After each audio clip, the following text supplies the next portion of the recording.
Саламатсызбы, кадырман телекөрүүчү, сиз көрүп жаткан Алатоо 24 телеканалы Алатоо Лайв программасын көрүп жатасыз.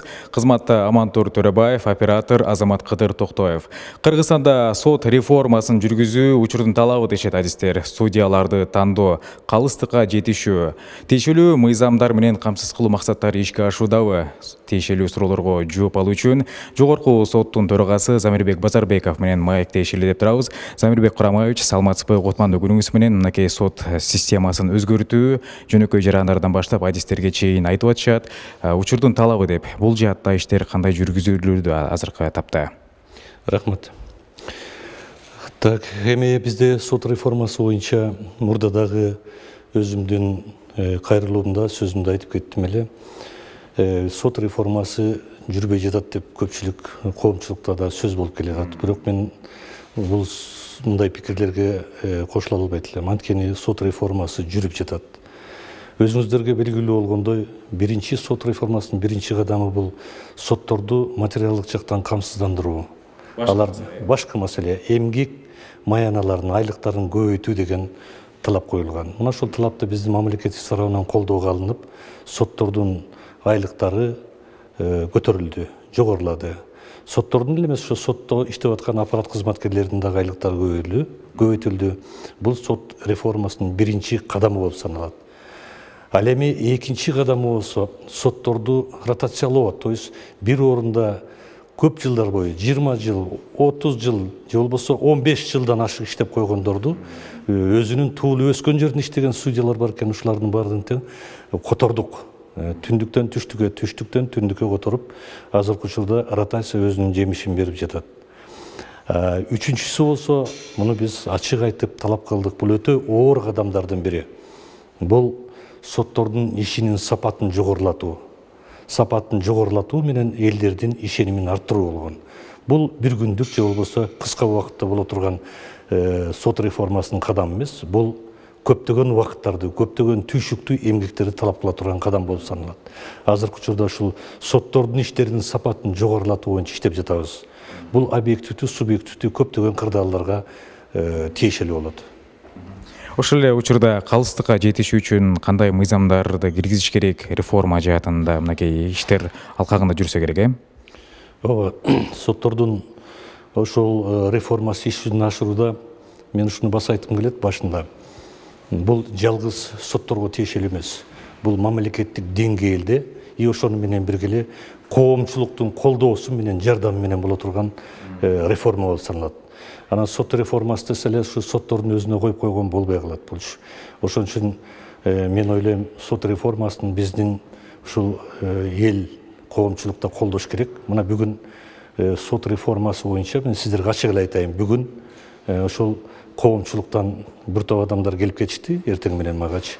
Ошол соттордо болуп аткан кемчиликтерди жана соттордун ийгиликтерин дагы ачык айтып берип атышат. Бизге ушул аба менен суудай абдан керек. Сот реформасын биз ошондо гана иш жүзүнө ашырабыз. Мындан сырткары, албетте, сот реформасын жүргүзүш үчүн биздин мыйзамдар, элдин, коомчулуктун кызыкчылыгын көздөгөн мыйзамдар болуш керек. Эгерде мыйзамдар бири-бирине карама-каршы келсе, анда сот реформасын жүргүзүү өтө оор. Азыркы учурда ошол мыйзамдар боюнча, мыйзамдардын долбоорлору боюнча атайын аянтчаларда иштелип жатат. Биз дагы өзүбүздүн сунуштарыбызды, пикирлерибизди айтып жатабыз. Кудай буюрса ошондой мыйзамдар кабыл алынат деген ойдомун. Ошол мыйзамдар кабыл алынгандан кийин, мисалы биздин юристтер айтып атпайбы, пленум дешипчи. Туура пленум мыйзамдын алдына түшө калбайт алчы. Пленум деген ошол мыйзамдар кабыл алынгандан кийин, ошол мыйзамдар менен иштегенден кийин, тажрыйбадан көрүнгөндөн кийин, анан пленумдун чечимдери, токтомдору кабыл алынат. Кудай буюрса буга да жетишебиз деген ойдомун. Замирбек Курамаевич, ошол эле учурда судьяларды тандоо кандай ыкма менен жүргүзүлөт? Шарттар өзгөртүлдүбү? Эми судьяларды тандоо боюнча жаңы курам түзүлгөн, өзүңүздөр билесиздер. Ал жерде көпчүлүк курамдын мүчөлөрү соттордон. Бул дагы ошо мурда кабыл алынган, мыйзамда кабыл алынган, азыркы учурда иштеп жатышат. Өзүңүздөргө белгилүү болгондой, ушул соттордун курамына, судьялык кызматка көбүнчө ушул сот аппаратын иштегендерден, же болбосо мурда таза эмгектенип судьялардан алынып жатат. алдағы өзүнүн жемишин берип жатат. Албетте аны түшүнгөн кишилер да болуп атат, анан түшүнбөгөндөр да болуп атат. Өзү турмуштун агымы ошондой. Түшүнүп, түшүнбөө менен анан алдыга жылабыз. Азыркы учурда ошол биздин былтыр эмес, биринчи этабында биздин ушул сот аппаратындагылар кызматка алынды. Мен ойлойм, бул туура эле болду деп ойлойм. Себеби биз судьялар ошол сот аппаратындагылар 15 жыл, 10 жыл, 17 жыл иштеген судьяларды тарбиялап такшалды да аларчы. Мына ошолордон биз кызматка тажрыйбасы мол, жетиштүү десек болот да. Ошол эле учурда санариптештирүүгө токтолсок, санариптештирүү кандай болуп атат? Буга чейин маалымат каражаттарын айтылып калды эле, атайын үн жаздырган камералар коюлат деп. Ооба, ошо үн жаздыруу, анан жана камера коюлду деп атпайсыздарбы? Ооба, бул боюнча дагы биздин мамлекетибиз тарабынан колдоого алынып, андан кийин жана Евросоюзда деп коебуз, проектлер ушулардын колдоосу менен ошол үн жазуу, видео, ушуларды жазуу орнотулган. Ал сөзсүз түрдө керек алчы. Себеби биз ушул санариптештирүү кылымында жашап атабыз. Биздин кошуна мамлекеттер, же болбосо башка мамлекеттердин баардыгы тең бул жаатта алдыга өтүп кетишти. Бир топ алдыга өтүштү. Биз артта калдык деп калбашыбыз керек. Биз дагы ошол санариптештирүү саясатынын үстүндө иштеп, алдыга жылышыбыз керек. Бирок ошол санариптештирүү боюнча көптөгөн мүчүлүштүктөр бар, аны мойнубузга алышыбыз керек. Бул жөнүндө биздин сот процессинин катышуулары көрүп атса керек. Бирок ошонун ийгиликтүү да жактары бар. Кемчиликтери да бар, жок деп айта албайбыз. Ошол кемчиликтер болуп атканы мисалы жанагындай үн жазуу, видео жазуулар токтоп калган убактар болот экен, себеби тетиктер эскирип, улам жыл санап, күн санап эскирип атат да. Аны эми ошону жаңыртуу зарылчылыгы келип атат дагы, биз ошонун үстүндө азыркы учурда иштеп атабыз. Мына ошо Европа мамлекеттеринен кээ бир проектлер ушу жардам берели деп атышат. Кудай бурса ага да жетишебиз. Мындан сырткары мына жакында аранын ичинде Кытай Республикасына барып келели деп атабыз. Себеби дүйнө жүзүндө Кытай Республикасынын сот системасы ушу санариптештирүү боюнча биринчи орунда турушат. Биз ушу мен кайрылдым эле. Ошол биздин кайрылуубуз эске алыныптыр.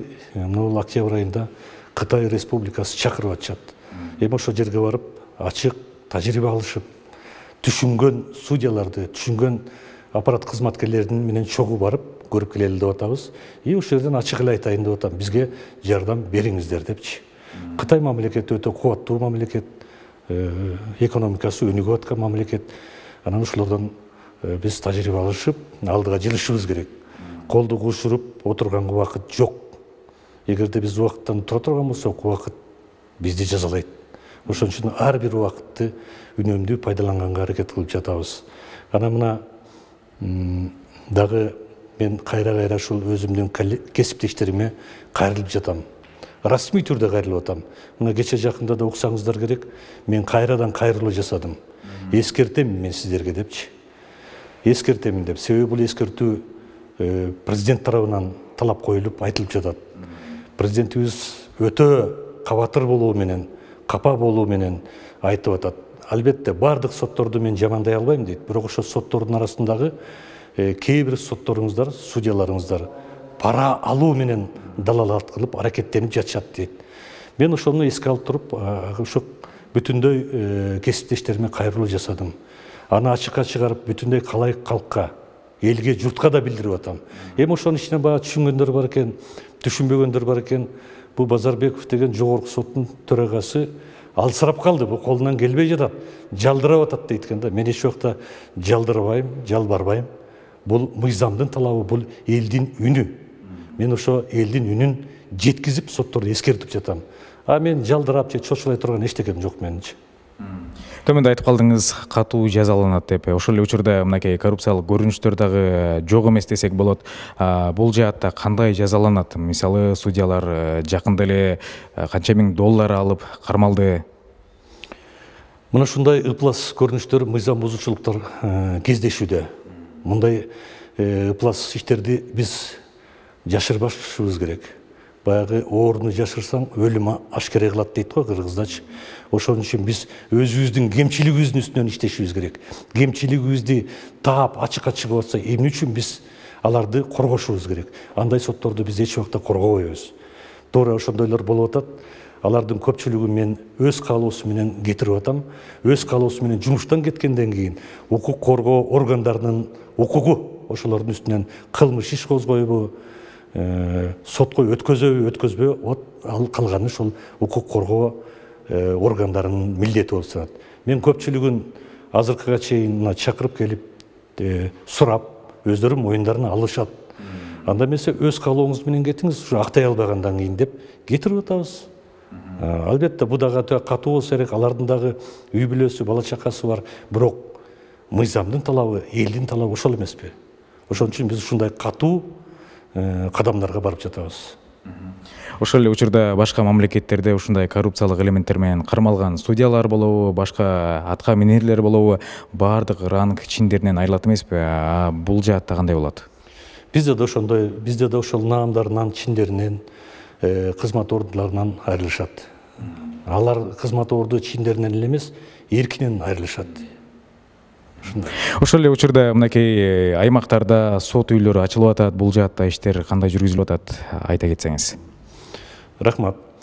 Биздин Кыргыз мамлекетибизде, Кыргыз Республикасында тарыхта биринчи жолу биздин Сыкыл областында сот адилеттик үйү деп ачылды.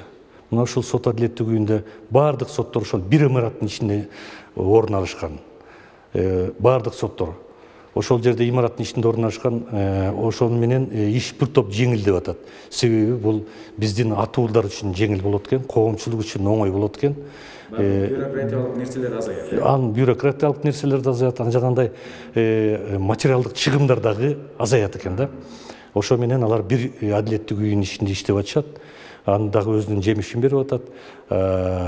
Коомчулук тарабынан дагы ыраазычылык билдиргендери болуп жатат. Экинчи жолу болсо ушу Жалал-Абад областтык сотунда дагы экинчи жолу ушул сот адилеттик үйү ачылды. Абдан жогорку деңгээлде өттү. Азыркы учурда эл дагы ыраазы болуп жатышат.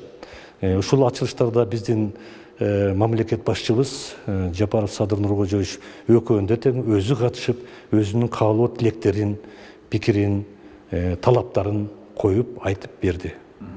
Замирбек Курамаевич, төмөндө айтып калдыңыз, мыйзамдарга өзгөртүү киргизүү зарыл деп. Негизи калыстыкка жетишүү үчүн кандай мыйзамдарды өзгөртүү керек? Мүмкүн жаңы мыйзамдарды киргизүү зарыл дегендей. Мунун үстүндө өзүңүздөр билесиздер да. Мен ушул жогорку кеңеште депутаттар мага ишеним көргөзүп ошондо айтышты эле. Ушу сиздерге мыйзам чыгаруу демилгесин берип жатабыз. Урматтуу төрагай болуп калсаңыз, ушул жагын эске алыңыз деген. Биз ошону эске алып, мен өзүмдүн ушу кесиптештерим менен чогуу, судьялар менен чогуу ошолорго мыйзамдарга жанагы административный кодекс, граждандык процессуалдык кодекстерге өзгөртүү киргиздик. Мындан сырткары жазык кодекси жана жазык процессуалдык кодекстерине, граждандык кодекстерге да өзгөртүү киргизгенбиз, бирок ал жерде баягы макулдашуу деген болот экен. Баягы талашып тартышат, кээ бири макул болот, кээ бири макул болбойт. Азыркы учурда ошонун үстүнөн иштеп атышат. Эртең бүрсү күнү ал да чыкса керек. Ал чыкса ошо жогорку кеңештин трибунасында бул жөнүндө да ачык айтылат. Ошондо жаңы мыйзамдарды кабыл алабыз. Мыйзамдарды кандай десек болот? Мыйзамдардын бардыгын тең бул ар бир системанын кызыкчылыгы үчүн эмес, элдин, коомдун кызыкчылыгы үчүн. Ошол элдин арасында болуп жатылган жана нааразычылыктар жана башка талаптарын эске алуу менен анан ушул мыйзамдар кабыл алыныш керек го деп ойлойм. Эгерде сот системасы, сот тутуму өзүбүзгө ылайыкташтырып, өзүбүздүн кызыкчылыкты көздөп мыйзамды алсак, прокурор өзүнүн кызыкчылыгын, ГКМБ же болбосо УКМК же болбосо Ички иштер министрлиги өзүнүн кызыкчылыгын, же болбосо башка министрликтер өзүнүн кызыкчылыгын мыйзамдарды алса, элдин кызыкчылыгы кайда калат? Бул чыркыраган чындык. Биз ошон үчүн элдин, коомдун кызыкчылыгын ойлоп мыйзамдарды кабыл алышыбыз керек. Бизде ошол кээ бир кодекстерге жана айтып кеттим, административный, анан жазык процессуалдык, жарандык процессуалдык кодекстерине өзгөртүү кирип, аны жалпыга маалымат каражаттарынан маалымат алгансыздар. Жакын арада жана жогоруда айткан мыйзамдарга дагы өзгөртүү толуктоолор киргизилип жатат. Алардын баары тең эл үчүн. мамлекет үчүн болуш керек. Ал арада жарандар тарабынан дагы арыздаттануулар келип атса керек, көбүнчө кайсыл жаатта келип түшөт? Эми жарандар тарабынан көбүнчө ушул кылмыш иштер боюнча келет. Мына бүгүн эртең менен келип кетишти. Анан башка жарандык иштер боюнча да, экономикалык, административдик иштер боюнча деге эле койчу, баардыгы боюнча келет. Анан бүгүн да мен түшүндүрүп айттым. Мына 3 киши келди эле. Түшүндүрүп айттым. Эми ал киши юрист эмес экен, бирок мүмкүн аныкыда кандайдыр бир чындыгы бардыр. Эске алыныш керек дедим. Жогорку сотто акталып кетти дейт да, актап коюшту дейт. Анан ушул жерден туруп айттым бардыгына теңчи. Сотторду ушу негиздүү да, негизсиз да ушундай жамандоолор болуп атат. А бирок сотторду актабай жазалап койсо да жаман дешет. Мына бүгүн актап салды деп жамандап келди. Актап салса дагы туура эмес түшүнүктөр менен келип атышат да. Эми бул ар бир адамдын укугу да. Ошондой экен, бирок биз аны түшүнүү менен кабыл алабыз. Мыйзамдын чегинде иштегенге аракет кылабыз. Мен ушуну айтат элем, ушу телевидениянын алдында туруп, ушу мыйзамды сыйлаганды үйрөнүшүбүз керек. Мыйзамды түшүнгөнгө аракет кылышыбыз керек. Ато антпесек көпчүлүк кээ бир элдердин арасынан ушундай сөздөр чыгып атат. Жок, сот туура эмес дейт. Утулган жана жеңилген тарабы туура эмес дейт. Жеңилип алган тарабы болсо туура деп ыраазы болуп калышат да. Азыр ушундай учурда, убакытта жашап жатабыз. Мен ошон үчүн ушул эл коомчулуктан, эли журттан өтүнөр элем, мыйзамды сыйлаганды үйрөнөлү. Албетте, мыйзамды бузуу менен чечим кабылданса, ал сый урматка ээ эмес. Төмөндө айтып калдыңыз судьялар деп. Негизи эле судьяларга дагы жарандар тарабынан арыздаттануулар келсе керек, кээ бирөөнө бир нече дагы келиши мүмкүн. Андай учурда сиздер тараптан кандай көзөмөлдөнөт, кандай каралат? Эми туура айтасыз, судьяларга өтө эле көп даттануулар келет. Ошондой келген учурларда биз аларды жаап жашырган жокпуз. Өзүбүздүн сунуштарыбыз менен соттор кеңеши бар, ошо соттор кеңешинде тартип комиссиясы бар. Мына ошол жерден карап, тийиштүү жазаларын алып атышат. Жумуштан да кетип атышат. Жумушка чейин жанагындай сөгүш же болбосо эскертүү алып атышат. Ушулардын баардыгы сот реформасынын алдыга жылдыруунун аракети болуп саналат. Төмөндө айтып калдыңыз соттор кеңеши деп. Негизи соттор кеңешинде кимдир судьялар отурабы, кимдир негизи отуруш керек? Бул сотту өзүнчө башкаруу органы болуп саналат. Бардыгы эле судьялар. Судьялар отурушат. Айтып өтсөңүз, жогорку соттун алдыдагы пландары, эмне мүмкүн сунуш пикирлер дегенде мыйзамдар өзгөртүлөбү? Мына Кудай буйрса, мына жакында ушу мыйзамдар кабыл алынат деп элге жарыя болот деп атабыз. Жарыяда болду окшойт ужечи. Анан ушул мыйзамдар кабыл алынгандан кийин азыркы учурда биздин жогорку сот тарабынан, жалаң эле жогорку сот эмес, бүтүндөй райондук, шаардык, областтык соттордун судьялар тарабынан өзлөрүнүн сунуштары келип түшүп атат. Долбоорлор келип атат. Ошол долбоорлорду бир сыйра талкууга алып туруп, биз ошону жогорку кеңешке алып чыгабыз. Сөзсүз түрдө алып чыгабыз. Анын баардыгы тең ошо сот реформасына болгон аракет болот, сөзсүз түрдө болот. Замирбек Курамаевич, сизге чоң ыраазычылык билдиребиз. Сот реформасы, негизи эле сот системасы тууралуу маалымат бергениңизге, ишиңизге ийгиликтерди каалайбыз. Бар болуңуз. Ардактуу көрөрман, Ала Тоо Лайв программасында жогорку соттун төрагасы Замирбек Базарбеков менен маек жүргүздүк. Биздин канал менен